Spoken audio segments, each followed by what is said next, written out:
맥스 루케이도라는 목사님이 예수님처럼이라는 책에 이런 말을 하셨습니다. 하나님을 위해 일하는 것을 그만두고 하나님과 함께 일하기를 시작하라. 그렇게 말씀을 하셨어요. 하나님을 위해서 일하는 것 그만두고 하나님과 함께 일하기를 시작하라. 많은 크리스천인들이 주님을 위해 일한다고 그렇게 말합니다. 내가 주님을 위해 일하고 있습니다. 내가 주님을 위해서 힘쓰고 있습니다. 주님을 위해서 봉사하고 있습니다. 이렇게 말합니다. 그런데 주님과 함께 일하는 것을 너무 모른다는 것이죠. 그러면서 그 책에 한 영업사원 이야기를 소개해주고 있습니다. 이 영업사원은 하나님을 늘 사장님처럼 생각을 했다는 거예요. 하나님은 우리 사장님은 하나님과 같은 분이시다. 이렇게 생각을 했다는 거예요. 그가 회사에 아침에 출근을 하면 사장님과 함께 일을 합니다. 회의를 해요. 그날 중요한 업무에 대해서 그리고 자기가 해야 될 일에 대해서 회사의 방침에 대해서 사장님의 지시사항에 대해서 다 듣습니다. 회의가 끝나고 나면 이제 사장님은 회사에 남고 자신은 영업을 하러 밖으로 나아가는 것이죠. 방문도 하고 판매도 하고 그러다가 급할 때는 사장님께 전화로 문의를 합니다. 그렇다고 사장님과 함께 영업을 하는 것은 아니죠. 그리고 저녁에 회사로 돌아와서는 그날 있었던 일들을 사장님에게 다 보고를 하고 자신을 퇴근을 하는 것입니다. 이것이 이 영업사원의 하루 일과입니다. 그런데 하나님도 이 사장님처럼 이 영업사원은 그렇게 똑같은 줄 알았어요. 우리 사장님 대하듯이 하나님도 내가 대하면서 살고 있구나. 하나님, 나 어떻게 살아야 돼요? 가르쳐 주세요. 그래서 몇 가지 하나님께서 가르쳐 주시면 열심히 세상에 나가서 살다가 또 급하면 하나님께 기도해서 묻고 지혜를 구하고 이렇게 회사의 사장님하고 하나님하고 거의 비슷한 개념으로 그가 이해를 하고 있었다는 것이죠. 그런데 하루는 말씀을 묵상하다가 큰 충격을 받았어요. 고린도후서 6장 1절 말씀에 우리가 하나님과 함께 일하는 자로서 너희를 권하노니 하나님의 은혜를 헛되이 받지 말라. 하나님과 함께 일하는 자, 내가 하나님과 함께 일하는 자구나. 하나님과 함께 일하는 자라는 이 대목에서 충격을 받았습니다.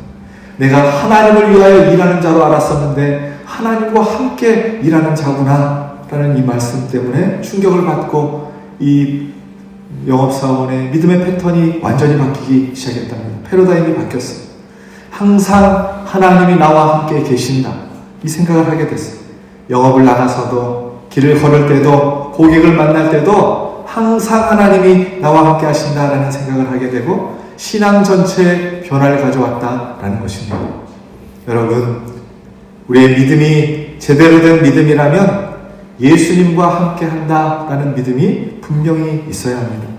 그저 교리적으로 예수님이 나와 함께 계셔, 예수님이 내 안에 계셔 그렇게 믿는 것이 아니라 예수님이 실제로 내 삶 가운데 나와 함께 하시는 분이십니다 라고 고백할 수 있어야 된다는 것이죠.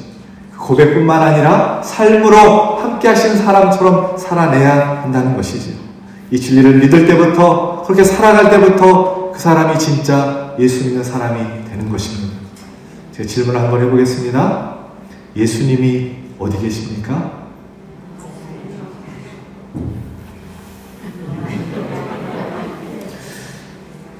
예수님이 어디 계십니까?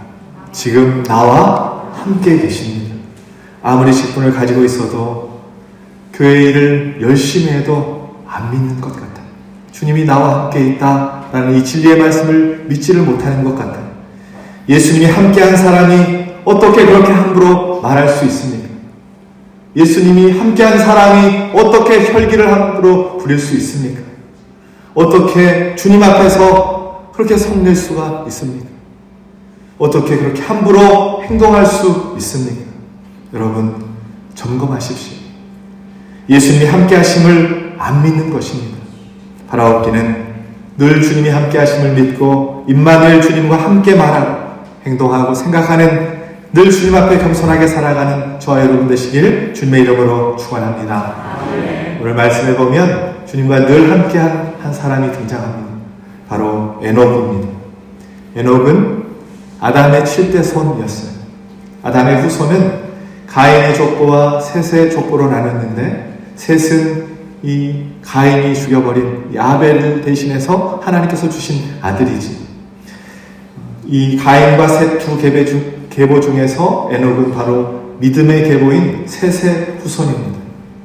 할아버지 아담이 622세 때 이 에녹이 태어났습니다. 제가 이 5장 말씀을 계산을 다 해보고 왔어요. 좀 전에 622세 때 이 에녹이 태어났습니다. 틀림없이 에녹은 할아버지의 신앙을 배우면서 자랐을 것입니다. 그런 에녹을 성경은 무엇이라고 표현하고 있냐면 24절 말씀 다시 한번 공독합시다. 에녹이 하나님과 동행하더니 하나님이 그를 데려가심으로 세상에 있지 아니하였더라. 아멘. 신약에서 이 말씀을 설명해 주고 있는데 히브리서 11장 5절 말씀입니다. 함께 공독합시다. 믿음으로 에녹은 죽음을 보지 않고 옮겨졌으니 하나님이 그를 옮기심으로 다시 보이지 아니하였느니라. 에녹은 일생을 하나님과 동행하는 삶을 살았고 또한 그는 이 땅에서 죽음을 보지 않고 곧바로 천국으로 승천하는 특별한 복을 누렸던 사람이라고 성경은 우리에게 소개하고 있습니다. 그러면 왜 하나님은 에녹에게 이런 특별한 대우를 하고 계시는 것일까요? 11장 5절 하반절 말씀을 계속해서 읽읍시다. 시작. 그는 옮겨지기 전에 하나님을 기쁘시게 하는 자라는 증거를 받았느니라. 아멘. 에녹이 이런 복을 누릴 수 있었던 이유는 그의 삶이 하나님을 기쁘시게 하는 삶이었기 때문이라고, 그래서 하나님 앞에 인정받았기 때문이라고 성경이 오늘 우리에게 가르쳐주고 있습니다. 도대체 에녹은 무슨 대단한 일을 했기에 하나님께서 그의 삶을 그토록 기뻐하시고 또 죽음도 맛보지 않고 데려가시는 특별한 은혜를 베풀어주고 계시는가? 성경에는 온갖 다양한 종류의 영웅들이 등장하지만 죽음을 맛보지 않고 하늘로 승천한 사람은 예수님을 제외하고 엘리야 선지자와 이 에녹, 이 두 사람에 불과합니다. 바로 이 두 사람에 불과한 경우인데, 이 엘리야의 경우는 그가 한 행위와 일들에 대해서, 위대한 일들에 대해서 열왕기 상하에 장대하게 기록을 해 놓고 있어요. 그런데 오늘 이 에녹에 대해서는 수긍할 만한 기록이 없습니다. 관한 기록이 거의 없어요. 그의 이름이 기록된 창세기 5장 바로 앞에는 동명이인이었던 가인의 아들 에녹이 자기 이름의 성을 가지고 있었다, 그런 기록이 나오고, 또 야발은 육축을 잘 죽어서 육축가의 조상이 되었고, 유발은 수금과 퉁소를 잘 연주해서 음악가의 조상이 되었다, 예술가의 조상이 되었다. 또 두발가인은 이미 동과 철을 사용해서 날카로운 기계를 만들었다, 이렇게 업적들을 기록하고 있는데, 이상하게도 에녹에 와서는 아무런 기록이 없어요. 그가 행한 업적에 대해서 기록이 나와 있지 않습니다. 주변의 사람들은 뭘 했고 뭘 이루었다라는 기록이 있는데, 에녹은 낳았으며 살았더라, 이게 다입니다. 얼마나 기록할 것이 없으면 애 낳은 것 말고는 그 사람에 대한 기록이 없다라는 것이죠. 오늘 이 말씀이 우리에게 주는 교훈이 무엇일까요? 에녹은 사람들이 부러워할 만큼 큰 업적을 이룬 사람이 아니었고, 요즘으로 치면 길거리 지나다니다가 흔히 만날 수 있는 사람이었다는 것이죠. 지극히 평범한 인물이었다는 것이지. 세상에 별 영향력을 끼치지 못한 평범한 사람 중에 한 사람이었지만, 그러나 평범한 삶을 살아간다고 할지라도 주님과 동행하고 살면 주님은 그 삶을 귀하게 여기시고 기뻐하신다라고 오늘 성경이 우리에게 가르쳐주고 있습니다. 그러면 어떻게 에녹이 하나님과 동행하는 삶을 살았고 하나님의 기쁨이 되었는지, 이 말씀을 이 시간에 나누려고 합니다. 이 시간 선포되어진 하나님의 말씀을 나에게 주시는 하나님의 말씀으로 아멘하고 받으실 수 있기를 소망합니다. 아멘. 특별히 오늘 노예 남성교회 임원들과 여기에 모인 우리 모든 성도들에게 큰 은혜 주실 줄로 믿습니다. 아멘. 성경에서 증거하는 에녹의 삶은 멋진 이야기가 기록되어 있지 않아요. 에녹은 정쟁 영웅도 아니고 위대한 건축가도 아니고 음악가도 아닙니다. 그 어떤 기적의 사람도 아니었습니다. 그냥 자식을 낳고 살다가 간 평범한 사람입니다. 그런데 그가 자녀를 낳았는데 그 이름을 무엇이라고 짓습니까? 무두셀라라고 짓습니다. 무드셀라는 히브리어로 무트라고 해서 죽다를 의미하는 단어와 보내다, 던지다라는 말을 가진 셀라라는 단어가 합쳐져서 무드셀라, 죽음을 보낸다, 그가 죽으면 보내질 것이다 라는 이름의 뜻을 가집니다. 의역해보면 무드셀라가 죽을 때 심판이 온다 라는 의미를 가지고 있습니다. 에녹은 65세에 이 무드셀라를 낳았어요. 무드셀라를 낳은 후부터 300년 동안 하나님과 동행했다는 사실을 보아서 무드셀라를 낳았을 무렵에 에녹의 삶에 어떤 충격적인 일이 벌어진 것을 알 수 있습니다. 그 충격적인 경험이 있었기에 아들 이름을 그가 죽을 때 심판이 온다 라고 짓게 되고, 그 경험으로 인해서 그의 삶이 완전히 변화되고 그 이후로부터 하나님과 동행했다 라고 우리에게 가르쳐주고 있는 것이지요. 본문의 내용만 가지고서는 왜 아들 이름을 이렇게 지었는지, 그 이유와 아들을 낳은 후에 하나님과 동행했던 이유를 알 수 없지만 다행히 유다서의 그 실마리를 우리가 찾을 수 있습니다. 유다서 1장 14절에서 15절 말씀 우리 함께 공독합시다. 아담의 칠대손 에녹이 이르되 보라, 주께서 그 수많은 거룩한 자와 함께 임하셨나니 이는 무사람을 심판하사 모든 경건하지 않은 자가 경건하지 않게 한 모든 경건하지 않은 일과 또 경건하지 않은 죄인들이 주를 거슬러 모든 완악한 말로 말미암아 그들을 정죄하려 하심이라 하였느니라. 아멘.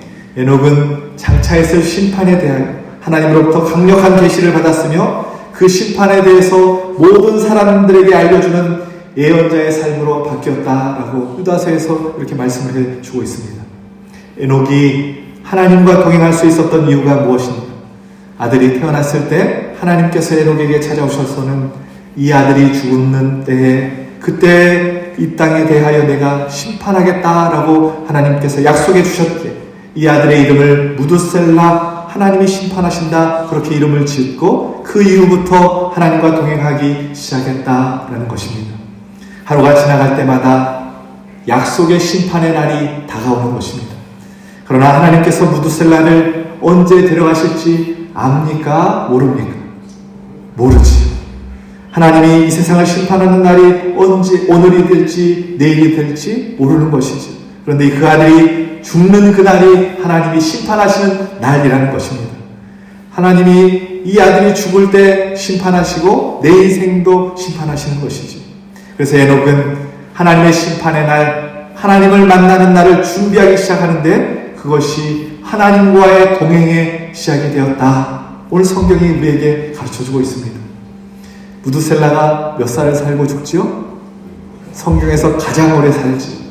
969세를 살고 죽습니다. 바로 그때 홍수의 심판이 임하게 됩니다. 여러분 한번 계산해 보세요. 25절 말씀해 보면, 읽진 않았지만 25절 말씀해 보면 무드셀라가 187세에 라멕을 낳았고, 28절 29절에 보면 라멕은 182세의 아들을 낳고 이름을 노아라 하여, 7장 6절에 보면 홍수가 땅에 있을 때에 노아가 600세라 이렇게 기록하고 있어요. 187세 더하기 182 더하기 600 하면 몇일까요? 969세입니다. 969년 후에, 정확하게 969년 후에 하나님의 말씀이 이루어지는 것입니다. 여러분, 왜 무드셀라가 성경에서 가장 오래 산 인물로 나오고 있는지 아십니까? 이 말씀을 묵상하는데 제가 은혜를 받았어요. 하나님은 에녹을 통해서 사람들에게 심판이 있을 것이라고 예언하시고 무드셀라가 969세가 될 때까지 참고 또 참으시며 한 사람이라도 더 구원하시려고 기다리고 인내하셨다가 심판하기 얼마 전에 노아에게 방주를 만들게 하셔서 임박한 심판이 가까웠음을 사람들로 하여금 두 눈으로 똑똑히 보게 하십니다. 그가 죽으면 심판이 올 것이다, 이것을 알리시고 사람들이 돌아오기만을 기다리시는 하나님이 무드셀라를 빨리 데려가실 수가 없는 것입니다. 무드셀라가 장수한 시간만큼 한 사람이라도 더 구원하고 돌이키기를 기다리면서 우리에게 기회를 주시고 참아주셨다라는 것이지. 이것이 하나님의 사랑입니다. 할렐루야. 어느 날 한 집사님이 몸이 불편해서 병원을 방문을 했어요. 병원에 진찰을 받으러 갔는데 의사 선생님이 얼마 안 남았습니다. 죄송합니다. 몇 달 남지 않았습니다. 준비하셔야 됩니다. 그러면서 3개월 이렇게 손가락질을 가르쳐 주는 거예요. 너무나 받아들이기 힘들었습니다. 그런데 이 집사님이 삶을 정리하기 시작했어요. 제일 먼저 떠오르는 것이 반드시 만나야 할 사람, 제대로 뵙고 감사 인사해야 할 사람을 찾아뵙는 것이었습니다. 생존에 살아계신 부모님께 먼저 찾아가서 감사 인사를 합니다. 어머니, 아버지, 저를 낳아주시고 키워주시고 돌봐주시고 다 장성했는데 또 매일 새벽마다 기도해 주셔서 감사합니다. 그리고 친구, 선후배, 인생에 도움을 준 많은 사람들에게 찾아가서 감사 인사를 했습니다. 또 무슨 일을 해야 할까 생각하다가 문득문득 모르는 사이에 많은 분들의 마음을 아프게 했구나, 상처를 주었던 일들이 생각이 났어요. 그래서 이 집사님이 마음에 아프게 했던 분들을 찾아가서 손을 잡고 이야기를 합니다. 집사님, 그때는 내가 이렇고 저렇고 잘못했어. 집사님 마음 많이 아팠지? 정말 미안해. 또 다른 분을 찾아가서 정말 부족합니다. 저 때문입니다. 정말 죄송합니다. 저 때문이었습니다. 그리고 돌아왔는데 또 마음에 걸리는 것이 있었습니다. 생활이 여의치 않아서 주변을 돌볼 겨를이 없었어요. 늘 힘들다고 해서 주변에 어려운 사람들을 도와준 적이 없는 거예요. 그래서 재산을 팔아서는 돌보지 못했던 친척들, 이웃들, 교우들에게, 가난한 사람들에게 자신의 재산을 조금이나마 물질을 나누어 드렸습니다. 사랑을 나누고 돌아온 것이죠. 그런데 문제는 죽어야 되는 시간이 지났는데 3개월이 지나고 6개월을 살았는데도 이상하게 죽지를 않는 것입니다. 그래서 다시 병원에 가서 진찰을 했는데, 재검사를 했는데 3개월 진단했던 그 의사 선생님이 잘못됐다고, 환자분은 건강하시다고, 오진이었다고 그렇게 말을 하는 거예요. 전에 했던 결과가 그 집사님 것이 아니고 다른 분의 것을 가지고 그렇게 오진을 했다라는 것입니다. 다른 집사님들이 이 집사님에게 이야기를 합니다. 집사님, 어떻게 인심 다 써버렸는데 남은 것이 없는데 억울해서 어떻게 해요? 그 병원 원장 고소합시다. 그러자 이 집사님이 이렇게 이야기를 합니다. 아닙니다. 하나도 억울하지도 후회하지도 않습니다. 지난 6개월 동안 나의 삶이 얼마나 진지하고 행복했는지 잊을 수가 없습니다. 하나님을 만나야 하니 매일 하나님 만날 준비하면서 정직하게 살았고, 시간이 얼마 남지 않아서 하나님께 매일매일 회개 기도드렸고, 잘못된 삶의 거리들, 그 묶인 것들을 풀러다니면서 하나님의 사랑과 용납과 화해의 놀라운 은총을 경험하면서 살았습니다. 지난 6개월 동안 단 하루도 하나님을 떠난 적이 없고, 그분과 동행했던 6개월의 시간이 후회되지도 않습니다. 하나님이 도움으로 주신 남은 시간은 이제 지난 6개월처럼 그렇게 살아가겠습니다. 이렇게 고백을 했어요. 여러분, 하나님과의 동행이 언제 시작이 되었습니까? 언제 우리가 주님 만날 준비 시작이 되었습니까? 언제 올지 모르는 하나님의 심판을 준비하고 의식하고 장악했던 에녹은 무드셀라를 볼 때마다, 아들을 볼 때마다 죽음을 준비하고 천국 갈 준비를 하고, 그래서 오늘만큼은 정직하게 살아야지, 내일 기회가 없을 수 있으니 오늘만큼은 곤바운 분들 찾아다니면서 진심으로 고맙다고 인사하고, 오늘만큼은 미안한 분들에게 찾아가서 나 때문에 얼마나 마음 아팠냐고 정말 미안하다고 얘기해야겠다, 이렇게 했다는 것이죠. 왜냐하면 오늘 주님 만나는 날이 된다면 오늘이 하나님과 동행하는 마지막 날을 사는 것이기 때문입니다. 이렇게 에녹은 하나님과 동행하기 시작했습니다. 사랑하는 여러분, 심판에 대한 하나님의 말씀을 들은 에녹은 아들 무드셀라를 바라보면서 반드시 그 날이 올 것을 믿고 매일매일 자신의 삶을 점검하면서 300년 동안 살다가 하나님 나라로 옮겨가는 복을 받았습니다. 우리의 삶에도 심판의 날, 하나님 앞에 서는 날이 반드시 있음을 기억하시고, 말씀하신 바를 반드시 이루시는 하나님, 우리가 돌아오기만을 기다리시는 사랑의 하나님과 동행하며 살아가는 우리 유독교회 모든 성도님들, 남성교회 모든 임원들 되시길 예수 그리스도의 이름으로 축원합니다. 오늘 본문에 동행하다 라는 이 단어는 22절, 24절 두 번 등장합니다. 히브리어로 할라크라는 단어인데 구약에 1562번 등장합니다. 이 동행하다라는 말은 이 원어적인 의미로 하나님과 함께 걷다라는 의미를 가지고 있습니다. 영어로 말하면 walk with God, 주님과 함께 걷는 것을 말합니다. 미가서 6장 8절 말씀에 함께 공독합시다. 사람아, 주께서 선한 것이 무엇임을 내게 보이시나니 여호와께서 내게 구하시는 것은 오직 정의를 행하며 인자를 사랑하며 겸손하게 내 하나님과 함께 행하는 것이 아니냐. 아멘. 여호와께서 내게 구하는 것이 하나님과 함께 행하는 것이다 라고 가르쳐주고 있어요. 여기서 행한다라는 원어적인 의미는 동행한다라는 말입니다.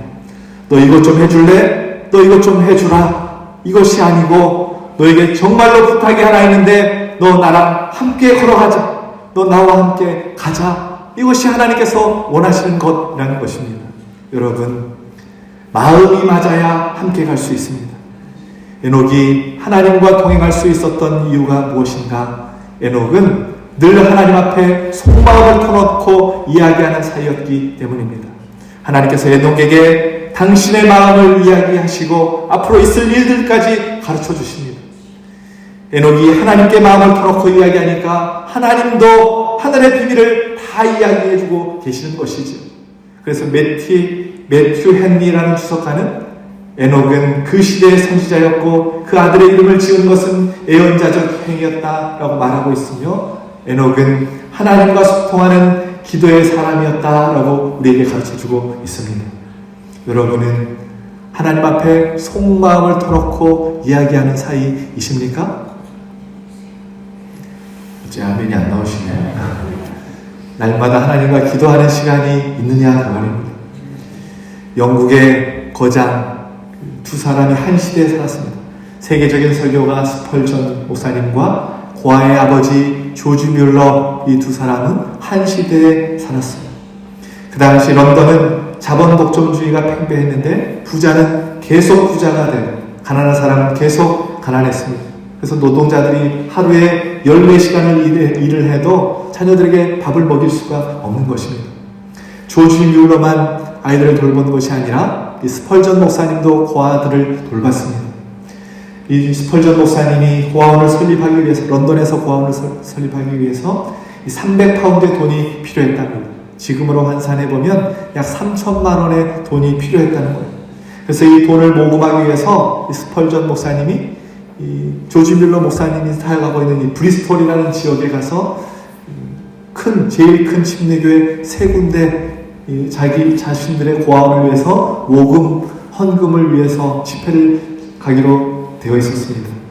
그래서 이 돈을 모금하기 위해서 브리스톨에서 이제 침례교회마다 설교를 하는데 고아원 위해서 300파운드 헌금 모금 운동을 하는데 3군데 설교를 하고 집회를 마치고 거둔 돈이 꼭 300파운드였다는 것입니다.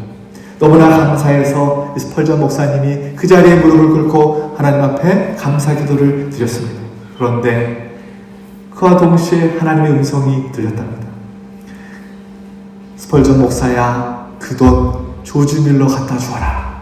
그 돈 300파운드 조지 뮬러 갖다 줘라. 그러더라는 거예요. 하나님께서 그렇게 음성을 주셨습니다.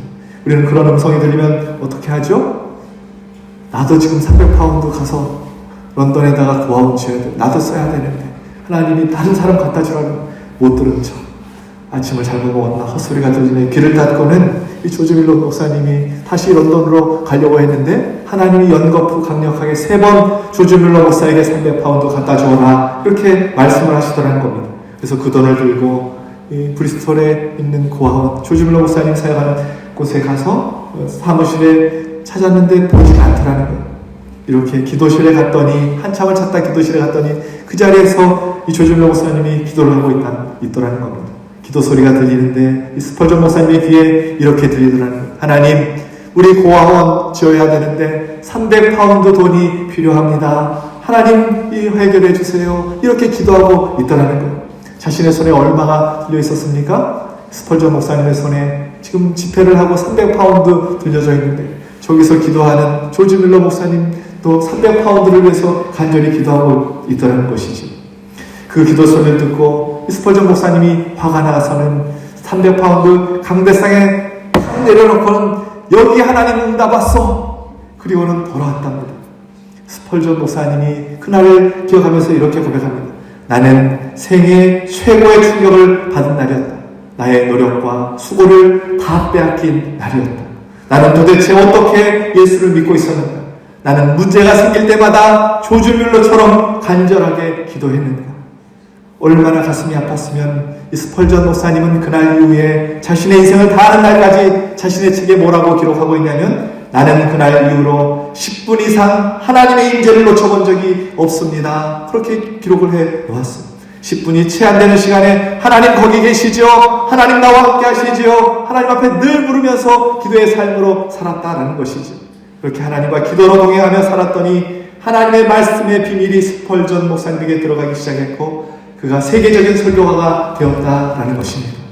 사랑하는 여러분, 오늘 예복의 이름의 뜻은 다치다, 시작하다, 가르치다, 선생이라는 의미를 가지고 있습니다.